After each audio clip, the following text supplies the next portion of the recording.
I don't know about you, kung ano pinagdadaanan po ng inyong pamilya, ng inyong buhay, hindi ko po alam ano po. Pero isa lang po ang nais namin iparating ngayon, ano po, sa buhay po ni Kuya Ki, may tunay na pagbabago. At kung ang mundo hindi ka kayang baguhin, ang Diyos kayang-kayang baguhin ang nasisirang buhay.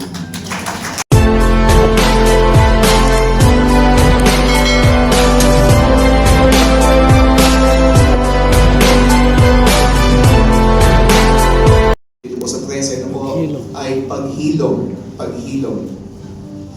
And kung nakikita niyo po, bakit po paghilom? Dahil po sa pamilya na binubuo naman natin, nagtsatsaga naman tayo, nagsusumikap naman tayo ng mabuo ang pamilya. Gusto niyo po ba buong pamilya? Amen. Ayan, opo. It's also our passion, our desire that this church will establish a solid family. O hindi hati. Pero sa kagustuhan po natin na umayos ang pamilya, nangyayari po talaga, ano po, at isa na nga po yan, yung nangyari po sa family ni Kuya Ki, Brother Ki, na siya pong nag-testimony kanina, and he experienced na yung sariling pamilya niya ay gusto siyang dalhin sa rehab. Marehab ang kanyang sarili. Opo, yung pamilya niya dadalhin doon. And I just imagine how worse is happening in their house para makarating po sa ganung estado. And yung kanyang pong mga anak, yung babae po yung mga anak niya, ano po. I just could not imagine. Pero pag nagkukwentuhan po kami ni Brother Ki, dito po siya manggagawa, ano po.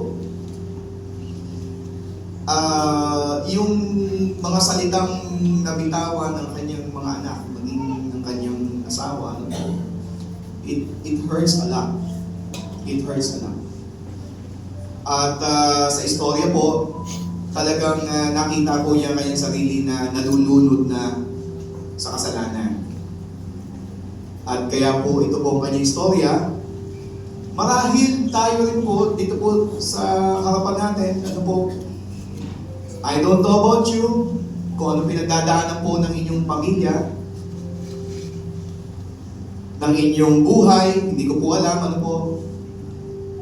Pero isa lang po ang nais namin iparating ngayon, ano po, sa buhay po ni Kuya Ki, may tunay na pagbabago. At kung ang mundo hindi ka kayang baguhin, ang Diyos kayang-kayang baguhin ang nasisirang buhay.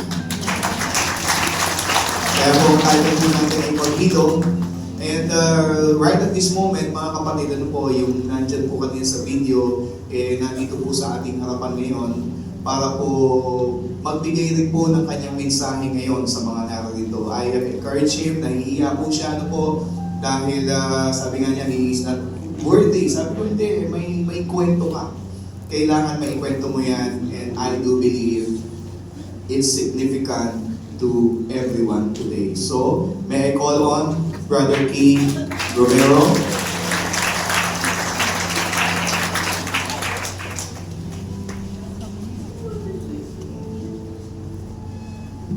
Thank you, folks. Kailangan mong declare yung kabutihan na ginawa sa akin ni Lord. Sobra. Grabe. Pinagdaanan ng pamilya ko sa akin. Sabi nga ng program director natin sa HEP, alam mo, Kate, kung ako, pinakulong na kita. Sabi naman isa, alam mo, Kate, yung ginawa mo, iiwalay na kita. Sabi nga, hindi na makatao.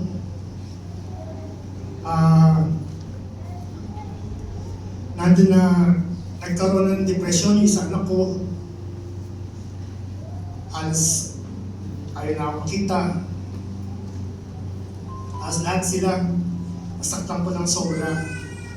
Emosyonal, pisikal. Isa man ako nga, halos nag-aalas na siya. Naghihiwa siya dito. Alam mo ba yun? Late na lang. Ay ko, grabe pala. Grabe pala yung takot, sugat na naiwanan ko sa kanila. Yung ginawa ko. Anyway, ako po pala si Brother Key Romero.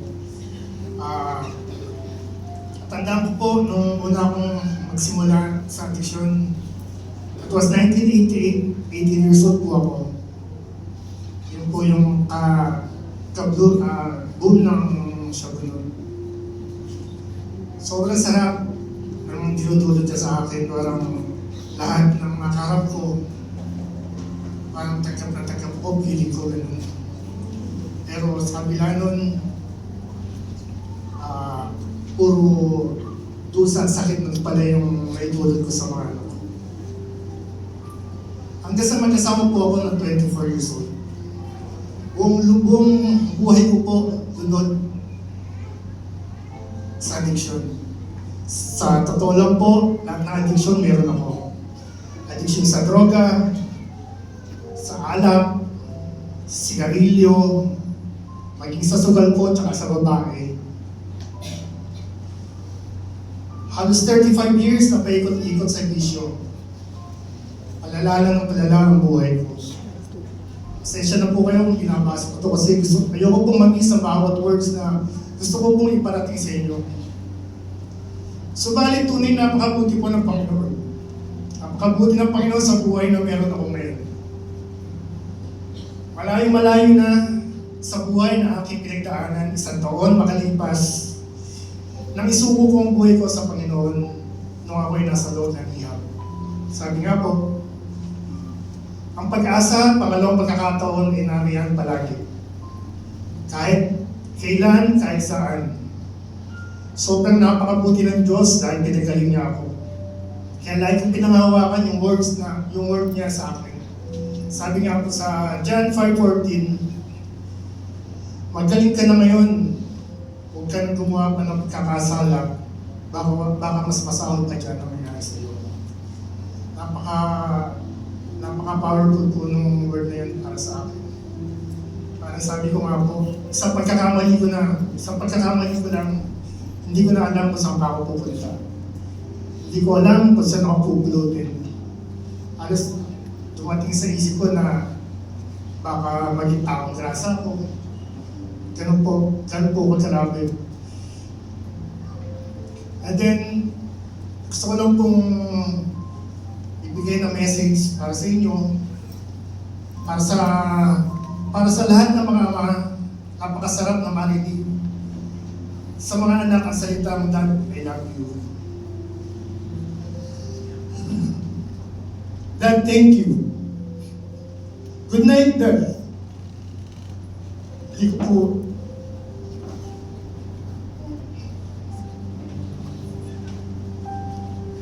hindi ko po deserve na marinig yung mga bagay ko. Sa kabila po ng sobrang hirap, sobrang papasakin, dahil naitulad ko sa kanila, hindi ko po deserve. Pero sa mga ama, ingatan nyo at ipaglaban ang magandang relasyon sa ating mga anak.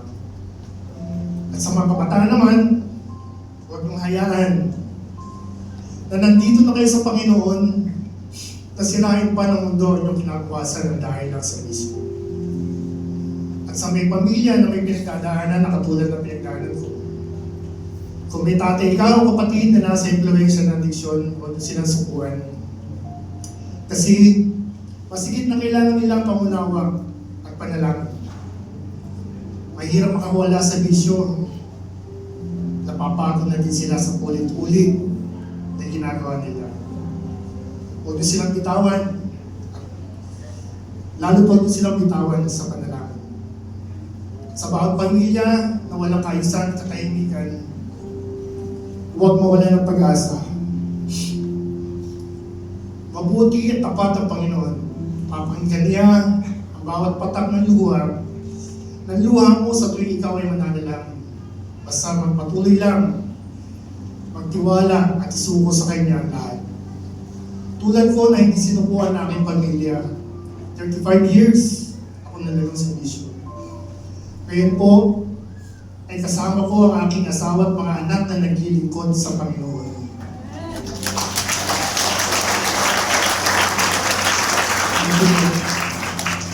Yung dating wasak at magulong pamilya ngayon po ay puno ng pagmamahal at kapayapaan. Ang paghihilom ng sugat ng aking pamilya ay tunay na sa tulong at gabay lang ng Panginoon ko lamang po na sumunod. Maraming salamat po. To God be all the glory.